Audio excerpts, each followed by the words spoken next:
Well, thank you for joining Wolf Game Theory today, as always. And just know nothing in the show is to be construed or interpreted as financial advice.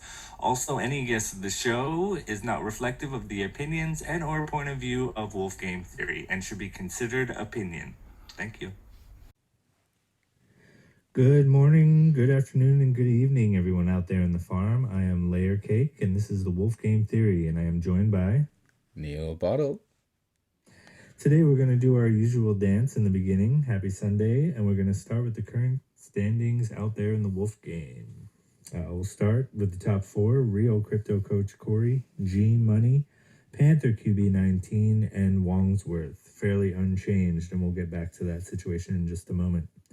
Middle of the pack, we got Real Crypto Corey number 2, AJV, Woolish 1026, and Johnny Mo. Rounding out the bottom of the pack, we got Just Some Guy, Lord Fenrir, Frenzy 721, The Shamdu, or Corey number 3, as we probably should refer to them as, and then Malcode and the Anon. I like saying it like that, the Anon. I know you were hoping to get a move on the air, but things are kind of hanging tough in the top and the middle and the bottom, fairly unchanged. Let's go through our hits today. We look at Just Some Guy with the last move, hitting, as usual, Real Crypto Corey Coach Team number 2. The Shamdu, as usual, hitting Panther QB 19. Johnny Mo, hitting Crypto Coach Corey number 1540, which is Corey number 2. Real Crypto Coach, of course, as he said in his wonderful gift that was illustrated the other day, has attacked G Money. G Money replied, or actually was the precursor to that move, hit Real Crypto Coach Corey Team number 1, Lord Fenrir. Yet another fortification. Friends 21 attacked Woolish 1026, which was kind of interesting. Just to say. Yeah. I don't know if you have any feelings about that, but that's an interesting move. Wongsworth, fortification.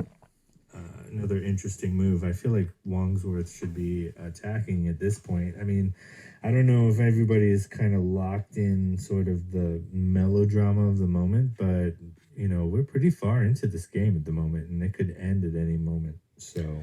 Yeah, anyway. I think that was a bad move from Wongsworth. If I was Wongsworth, I would have tried to solidify my lead and gain allegiances by hitting Crypto Coach.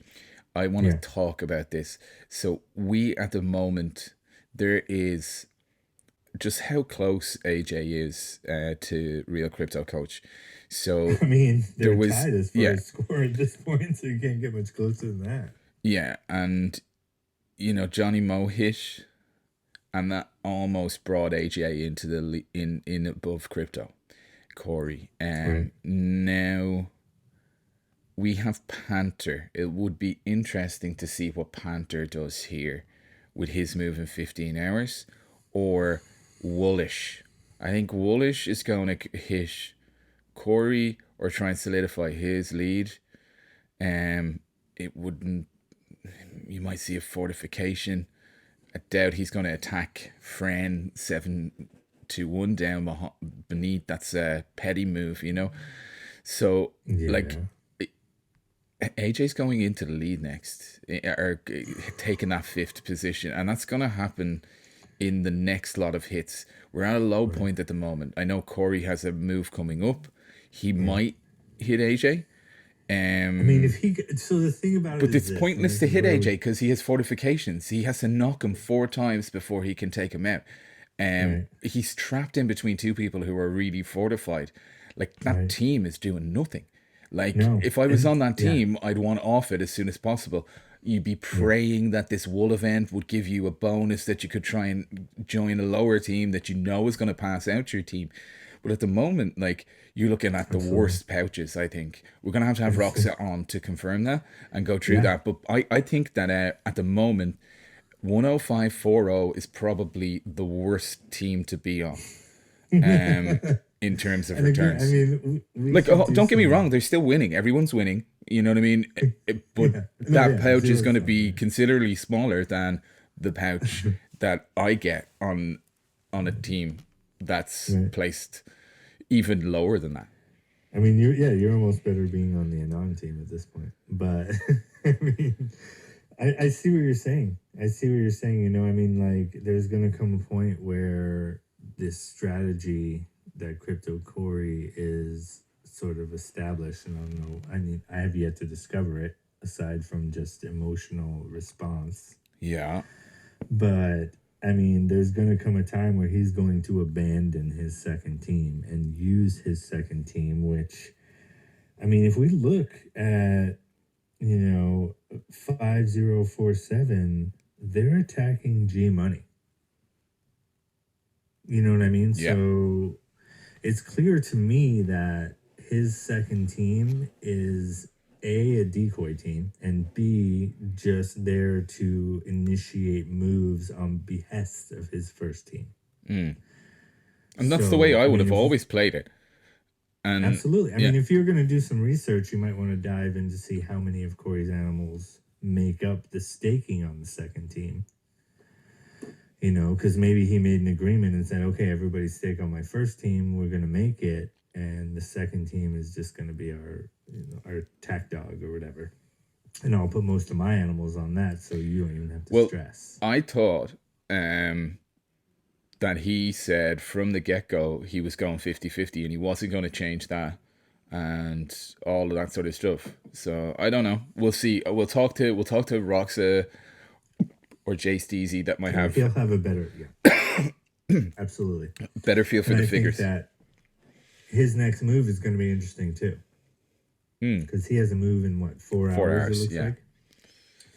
Yeah, so we'll see what he does. If he attacks G Money or Panther, I mean, the writing's on the wall at that point. Yeah, abandon ship. And you're better. If you're looking for a high percentage return on your staking, then now is the time to do it. Because I mean, I say the game is going to be over soon, but in relative, you still have a couple more weeks of staking, I would say, plus another game. Yeah. So I want to move on to hear Malcodes, if that's all right, yeah? Yeah, let's do Malcode. Yeah, so... his last move, just to refresh, let's see, it's not on this page, so we'll say his last move was... I think it was Panther. Panther, yeah, so that was a Crypto Corey. Yeah, it was Panther. Bid, so we'll see how much, because he's... Yeah, this is awesome. It was really interesting. So this one has been purchased now. It's finished, and it's been engaged to attack unknown. And I went and checked the address, and it goes through a mixer. I can't figure anything out. But 6,601 wool. That is not an awful lot of wool. That got really down there. If you're watching, if you're watching this and it's finished, it happens to finish at a time that's not suitable for possibly US users or something like this. Like you could get a hit for the right amount of money. I'm not staking my wool at the moment because I'm waiting for Wool Event 2, but this is going to tempt me. That is tempting. Yeah, that price is super tempting. That's very Dutch. That's an extremely Dutch price right there. I mean, I have that. I should just do it. Maybe I'll get your early birthday present and I'll just put it out for you. So we'll move on to the wool chart, which I'm not gonna lie, I got a few messages today, people saying it looked a bit scary. It's really? It's on the bottom, you know what I mean? Like it tipped that bottom there, the 15-cent mark that we were talking about. If you've been in the game as long as we have, and not the game meaning like the market, but the game as in Wolf game, this is not scary. This is not scary at all. This is pretty peachy. Like I would have a picnic with a blanket on this chart. Like I would just be I'd be having a good time right now. I would, I'd bring some wine, some cheese, just, yeah. I mean, I feel like, some of the challenges of the show is like, how do we talk about this chart and make it interesting? Because it's as fundamental as you get. This is a base right here. Yeah. I mean, call it a bottom. It's a base, really, because you and I both know the bottom is around 3 cents. You know? Yeah. Yeah. I mean, this is great. This is healthy. This is nice. I mean, I keep looking at the, holy tracker of coins on my iPhone, and wool is more oftentimes than not green, where everything else is not. And, I just, it's hard for me. I talk about my thesis of taking wool and diversifying the wool and, doubling down and having more things grow and maybe even swapping back into wool as it goes.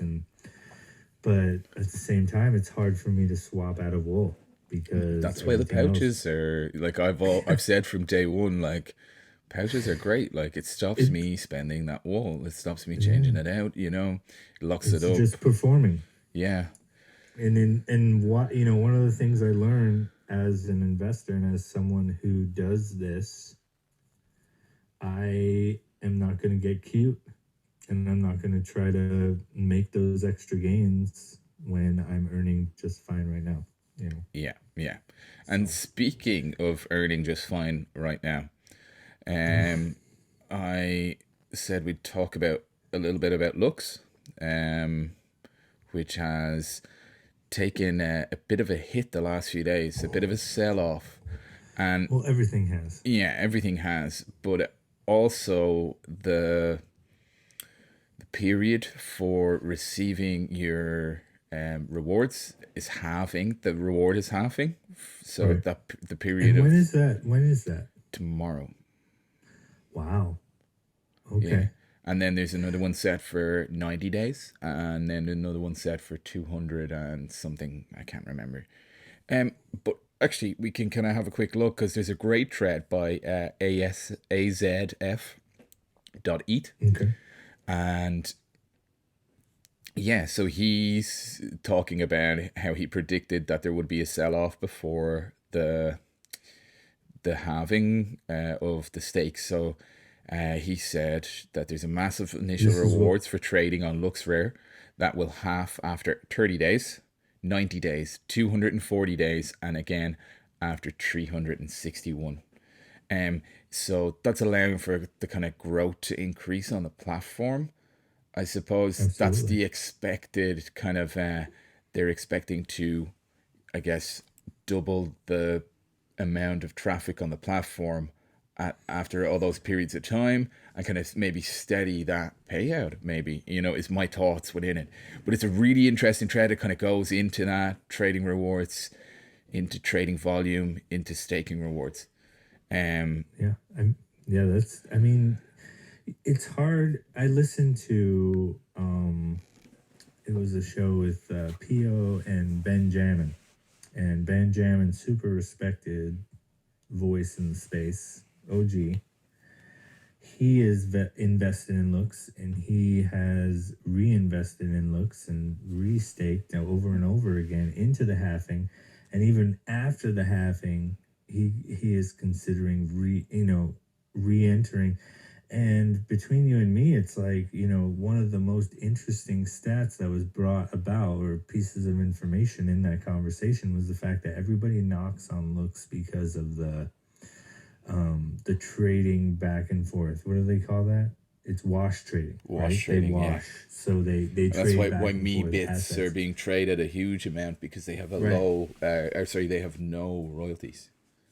Correct. So even with that, even with the percentage of wash trading that is known, that is transparent information, the trading that makes up the rest is more than any other platform besides OpenSea. For So sure. they still have an exponential amount of growth beyond the wash trading that goes on. And between you and me, the more OpenSea goes down and the more they lean towards this money raise and this sort of quote unquote Web 2 mentality in their business model, the more people are going to look to a place like Looks Rare, which is now gaining traction with the analytics platforms. So like I recently subscribed to Icy Tools and they don't have Looks Rare data, but it's coming. And so once people start looking at Looks Rare first, that's going to be the tipping point. Because everybody looks at OpenSea first now. But when you start looking at Looks Rare first, that's when it's going to tilt. And I believe in the platform, honestly. Yeah. I really do. And the same way communication Yahoo is so much Was better displaced. than OpenSea. Well, OpenSea just seems to flip the bird. You know, they're the guy that's like, okay. You guys want me to fix that? All right. You know, like We'll get to it. and then We'll they get fix to it, it. and they feel like they do you a favor for fixing it. You know, and it's like, Yeah. it's like, You just want tokens? Nah. yeah, no, I don't think we're gonna do that right yet. Yeah, it's bullshit.